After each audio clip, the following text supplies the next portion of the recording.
Operation ಗೆಲ್ಲದೆ ಮಂಡಿ ಬೆನ್ನು ನೋವಿಗೆ ಚಿಕ್ಕ ಇಂಜೆಕ್ಷನ್ ಇಂದ ಪರಿಹಾರ. ಡಾಕ್ಟರ್ ಆಶಿಕ್ ಬಿಜಿ ಮಾರ್ಗದರ್ಶನದಲ್ಲಿ ಆಧುನಿಕ ಜಿಎಫ್ಸಿ ಚಿಕಿತ್ಸೆ. ಬೆಂಗಳೂರು ಪೇನ್ ಕ್ಲಿನಿಕ್, ಜೆಪಿ ನಗರ 6 ಫೇಸ್.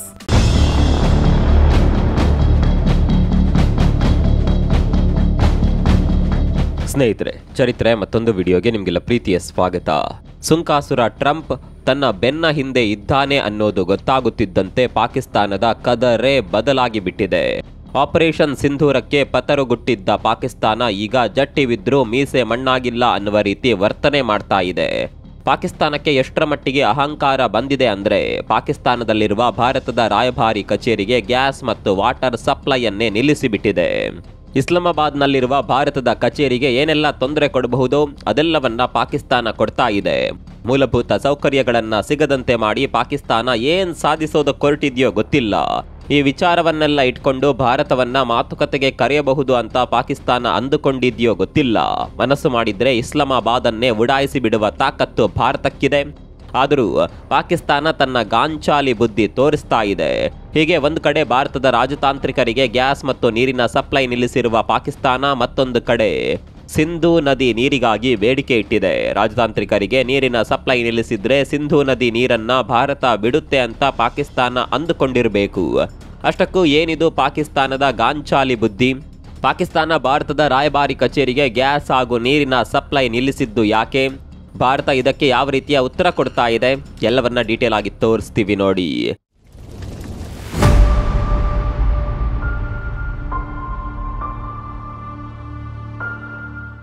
ಪೆಹಲ್ಗಾಮ್ ದಾಳಿಯ ನಂತರ ಭಾರತ ಹಾಗೂ ಪಾಕಿಸ್ತಾನ ನಡುವಿನ ಸಂಬಂಧ ಸಂಪೂರ್ಣವಾಗಿ ಹದಗೆಟ್ಟಿದೆ. ಆದರೂ ಕೂಡ ಭಾರತದ ರಾಯಭಾರಿ ಕಚೇರಿ ಇನ್ನೂ ಪಾಕಿಸ್ತಾನದಲ್ಲಿ ಕೆಲಸ ಮಾಡ್ತಾ ಇದೆ.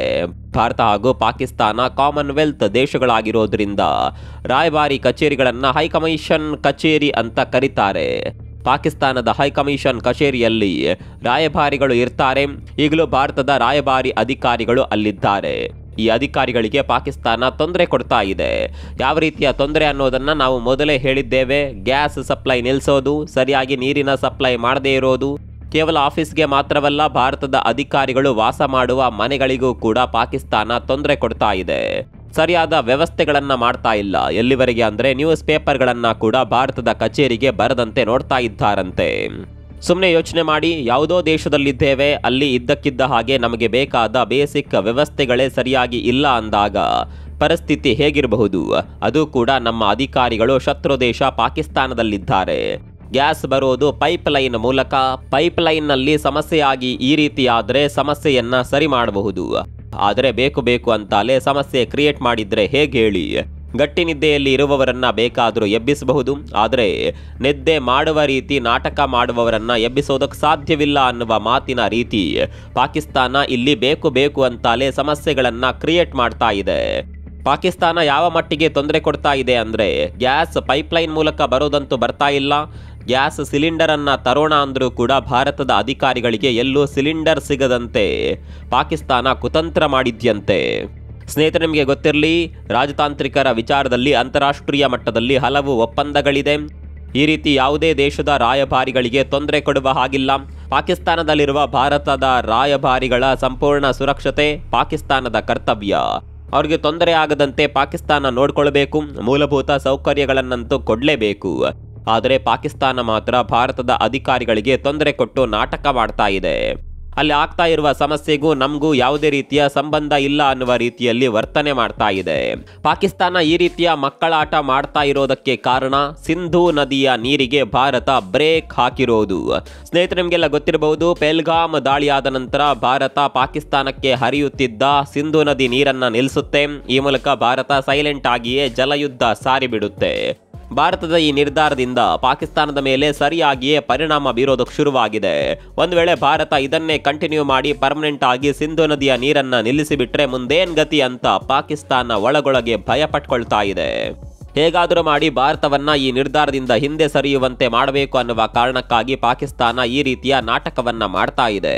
ಒಂದ್ ಕಡೆಯಲ್ಲಿ ಈ ರೀತಿಯ ತಂತ್ರಗಳನ್ನ ಮಾಡ್ತಾ ಇರುವ ಪಾಕಿಸ್ತಾನ ಮತ್ತೊಂದು ಕಡೆಯಲ್ಲಿ ನೀರಿಗಾಗಿ ಭಿಕ್ಷೆಯನ್ನ ಕೂಡ ಬೇಡುತ್ತಿದೆ. ಬುಧವಾರ ಎಕ್ಸ್ ನಲ್ಲಿ ಟ್ವೀಟ್ ಮಾಡಿರುವ ಪಾಕಿಸ್ತಾನ ವಿದೇಶಾಂಗ ಸಚಿವಾಲಯ, ಸಿಂಧೂ ನದಿ ಒಪ್ಪಂದವನ್ನ ನಿಷ್ಠೆಯಿಂದ ಮರುಸ್ಥಾಪಿಸುವಂತೆ ನಾವು ಭಾರತವನ್ನ ಆಗ್ರಹಿಸುತ್ತೇವೆ ಅಂತ ವಿನಂತಿ ಮಾಡಿಕೊಂಡಿದೆ. ಅಂತಾರಾಷ್ಟ್ರೀಯ ಕೋರ್ಟ್ನ ತೀರ್ಪನ್ನ ಉಲ್ಲೇಖಿಸಿರುವ ಪಾಕ್ ವಿದೇಶಾಂಗ ಸಚಿವಾಲಯ, ಪಾಕಿಸ್ತಾನದ ಅನಿಯಂತ್ರಿತ ಬಳಕೆಗಾಗಿ ಭಾರತವು ಪಶ್ಚಿಮಾಭಿಮುಖವಾಗಿ ಹರಿಯುವ ನದಿಗಳ ನೀರನ್ನ ಹರಿಯಲು ಬಿಡಬೇಕು, ಅಲ್ಲದೆ ಮೂಲ ಜಲ ಒಪ್ಪಂದದಲ್ಲಿ ನಿಗದಿಪಡಿಸಿದ ಮಾನದಂಡಗಳಿಗೆ ಕಟ್ಟುನಿಟ್ಟಾಗಿ ಭಾರತ ಬದ್ಧವಾಗಿರಬೇಕು ಅಂತ ಕೋರ್ಟ್ ಹೇಳಿದೆ. ಹೀಗಾಗಿ ಇದನ್ನ ಪರಿಗಣಿಸಿ ಇನ್ನಾದರೂ ನಮಗೆ ಸಿಂಧೂ ನದಿಯ ನೀರನ್ನ ಬಿಡಬೇಕು ಅಂತ ಪಾಕಿಸ್ತಾನ ಮನವಿ ಮಾಡಿಕೊಂಡಿದೆ. ಸಿಂಧೂ ನದಿಯ ನೀರಿಗಾಗಿ ಪಾಕಿಸ್ತಾನ ಏನೇನೋ ಪ್ರಯತ್ನಗಳನ್ನ ಮಾಡ್ತಾ ಇದೆ. ಆದರೆ ಸದ್ಯದ ಮಟ್ಟಿಗೆ ಅಂತಾರಾಷ್ಟ್ರೀಯ ನ್ಯಾಯಾಲಯ ನೀಡಿರುವ ಈ ತೀರ್ಪನ್ನ ಯಾವುದೇ ಕಾರಣಕ್ಕೂ ಒಪ್ಪಿಕೊಳ್ಳೋದಕ್ಕೆ ಸಾಧ್ಯವಿಲ್ಲ ಅಂತ ಭಾರತ ಹೇಳ್ತಾ ಇದೆ. ಹೀಗೆ ಒಂದು ಕಡೆಯಲ್ಲಿ ವಿನಂತಿ ಮಾಡ್ತಾ ಇರುವ ಪಾಕಿಸ್ತಾನ ಮತ್ತೊಂದು ಕಡೆಯಲ್ಲಿ ಧಮ್ಕಿಯನ್ನ ಕೂಡ ಹಾಕ್ತಾ ಇದೆ. ಅದರಲ್ಲೂ ಪಾಕಿಸ್ತಾನದ ಸೇನಾ ಮುಖ್ಯಸ್ಥನಿಗೆ ಅಮೆರಿಕದಿಂದ ಆಹ್ವಾನ ಬಂದ ನಂತರ ಧಿಮಾಕು ಹೆಚ್ಚಾಗಿ ಬಿಟ್ಟಿದೆ. ಜಗತ್ನಲ್ಲಿ ಪಾಕಿಸ್ತಾನದ ಬಳಿ ಮಾತ್ರ ಪರಮಾಣು ಬಾಂಬ್ ಇರೋದು ಅನ್ನುವ ರೀತಿಯಲ್ಲಿ ಪಾಕಿಸ್ತಾನದ ಸೇನಾ ಮುಖ್ಯಸ್ಥ ವರ್ತನೆ ಮಾಡ್ತಾ ಇದ್ದಾನೆ. ಹೌದು, ಟ್ರಂಪ್ ಅನ್ನ ನೊಬೆಲ್ ಪ್ರಶಸ್ತಿಗೆ ಪಾಕಿಸ್ತಾನ ನಾಮಿನೇಟ್ ಮಾಡಿದ ನಂತರ ಅಮೆರಿಕ ಹಾಗೂ ಪಾಕಿಸ್ತಾನದ ಫ್ರೆಂಡ್ಶಿಪ್ ತುಂಬಾನೇ ಗಟ್ಟಿಯಾಗ್ತಾ ಇದೆ.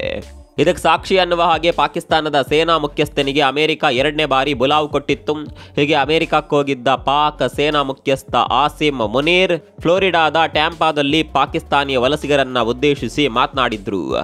ಈ ಸಂದರ್ಭದಲ್ಲಿ ಭಾರತ ನೀರು ಸರಬರಾಜನ್ನ ಅಡ್ಡಿಪಡಿಸಲು ಅಣೆಕಟ್ಟು ನಿರ್ಮಿಸಿದ್ರೆ ಪಾಕಿಸ್ತಾನ ಅದನ್ನ ಕ್ಷಿಪಣಿಗಳಿಂದ ನಾಶ ಪಡಿಸುತ್ತದೆ, ಪಾಕಿಸ್ತಾನಕ್ಕೆ ಕ್ಷಿಪಣಿಗಳ ಕೊರತೆ ಇಲ್ಲ ಅಂತ ಧಮ್ಕಿ ಹಾಕಿದ್ದಾರೆ.